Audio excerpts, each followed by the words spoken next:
Welcome to this annual overview of the rarest birds I saw in 2023. This one is in English, but I've made custom Dutch subtitles which you can access through the settings. Enjoy! In January, a weekend of bird watching in Zeeland with Willem, Jeroen and Merel was on the agenda. It took a bit of searching for the right date due to the weather. We wanted to have some sunshine, of course. On Saturday, we started with this little bunting near Vlaardingen, a species that is increasingly wintering in Western Europe. We also saw this great northern diver at the Brouwersdam. Sunday was a bit cloudier, but we did see my main targets in the port of Vlissingen. First, this adult glockenskol. The bird was initially high on the building, but later came to sit on the water amongst the other gulls. The other target was this overwintering little auk, which unfortunately was found dead a few days later.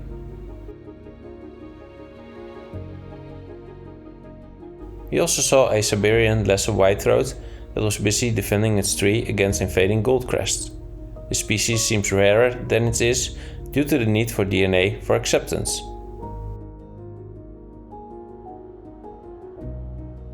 It was interesting to see this cattle egret on a soccer field.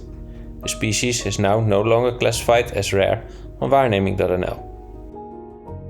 Black-crowned night herons, like long-eared owls sitting in a conifer, were enjoyable to watch. Whether they are wild is another question. In the last light, we saw this adult European shag in a memorable spot for us.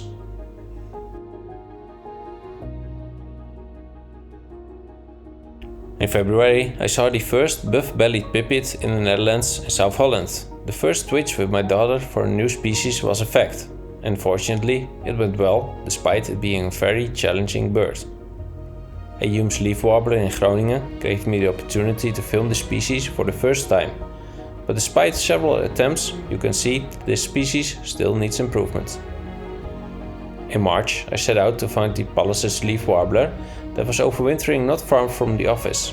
Another case of a Siberian species that winters here more often. A few days later, I was treated to this adult Sabine gull in a Groningen field.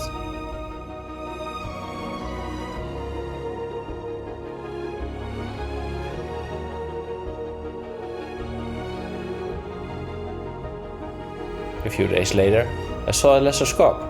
Unfortunately, a bit further away than the discoverer saw it, definitely worth repeating. I intercepted the GPS-tagged ring-billed gull from America after an exciting pursuit.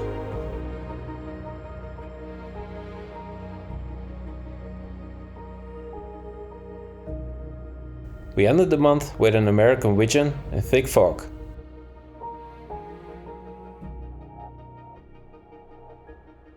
And one of the few twitchable alpine swifts in the history of Dutch bird watching.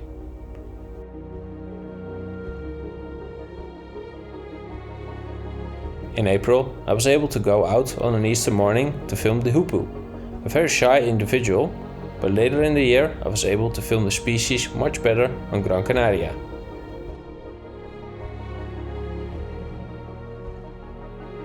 In mid-April, Willem and I did a birding round in South Holland.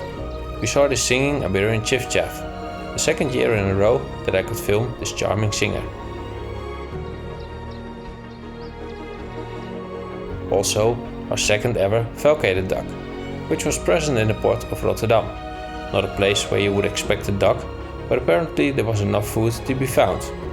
At the end of May, when I drove towards South Holland for the little bittern, the bird is reported again, and I see the bird near Vlaardingen much better. Then back to the north. During a morning of migration counting, I discovered a passing black-headed wagtail, with the moment of discovery and the call nicely recorded. Balk quick? Yeah, there. Stil? Ja. Dat was afstand. Ja, de pipsen. Go! Hier? Dit is denk ik. Dit is hem? Stop. Dit is hem! Hier vliegt hij! Yo! Ja! In the afternoon, it got even better with this eastern black-eared wheat ear, although the rain was a bit unfortunate. Then on May 1st I hit the jackpot again when I found a greater sand plover in the Lauwersmeer. Unfortunately, the bird eluded me twice too quickly and I couldn't film it, so it was only accepted for May 7th. Later in May, I finally had the chance to film a Pacific golden plover, a species I had often missed or dipped. Also, a wish came true to observe a bee-eater up close.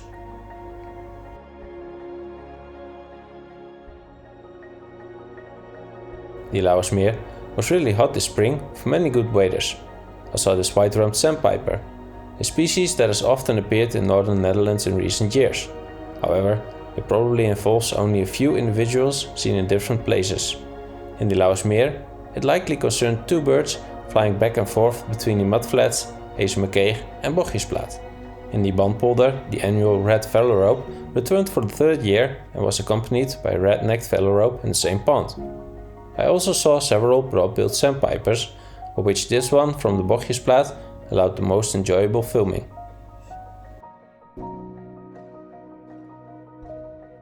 I concluded May with a beautiful male red-footed falcon in the Dwingeldeveld. In June, I went on vacation to Gran Canaria, where I saw, amongst other things, the rare endemic Gran Canarian blue chaffinch and also the rare laurel pigeon.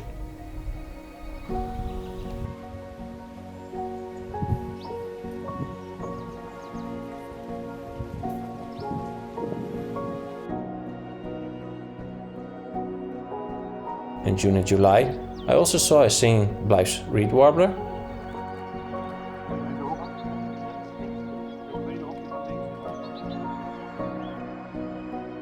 a red-breasted flycatcher,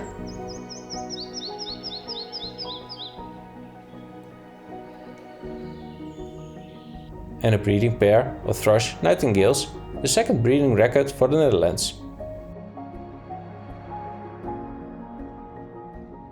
I also drove by the white-headed duck in the Biesbos,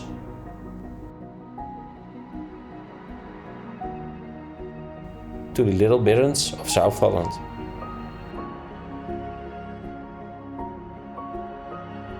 August was a delightful month. On August 2nd, I received a message that there was a marble teal swimming on the Eesemekeeg. Without knowing if the bird was ringed, I decided to go there immediately with Olivia. The bird turned out to be unringed and in excellent plumage condition. On the 8th, however, came the highlight of the year. An absolute dream species was found, a blue-cheeked bee-eater. The bird had been out of sight since its discovery, but as quickly as I could, I rushed to the Vochteloverveen and started searching. And how cool was it to re-find the bird myself?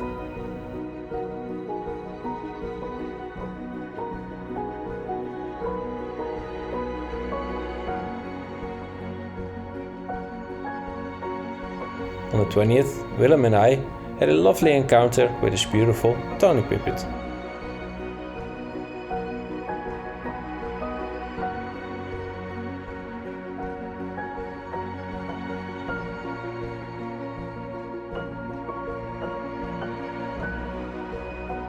In September, my wife, daughter and I spent a day on Texel, where we saw this hooded crow and an ortolan bunting flying over.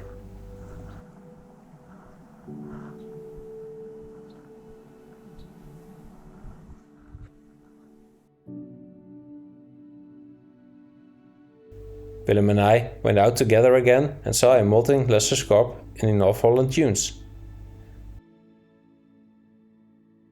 At the Veluwe, I saw a wild wolf for the first time. 5 in fact.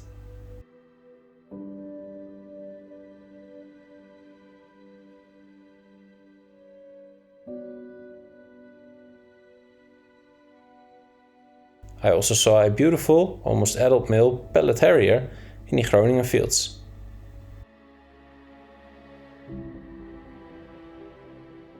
In early October, we stayed in Groningen for a bit longer for the sociable lapwing. During the Dutch birding weekend, a beautiful red-flanked bluetail was found in an orchard, making searching a bit tricky, But waiting until the large group of birders had passed proved right, as there was now more space to film the bird properly. A few days later, the extensive sea watching paid off with a beautiful Manx shearwater. It saved me a long trip to the later twitchable butt in Jyske later that year.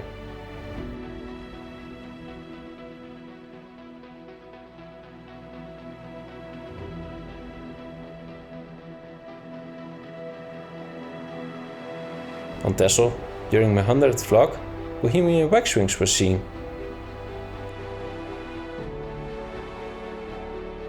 In early November, Olivia and I spent a full day filming the Isabelline wheatear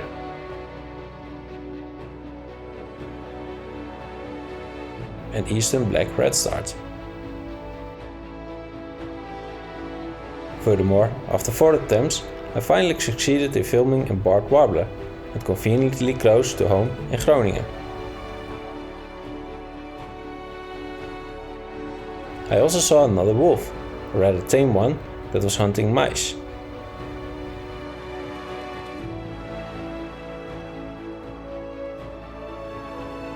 At the end of November, I was able to add potentially my 4th new species of the year to my Dutch list, the cragmartin near Arnhem.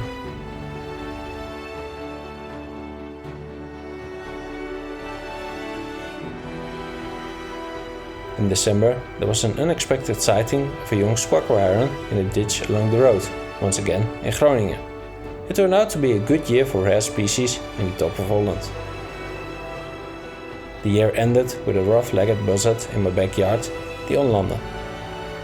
If you missed any vlogs or video this year, you can find a list of the best and most popular videos at the bottom of this video.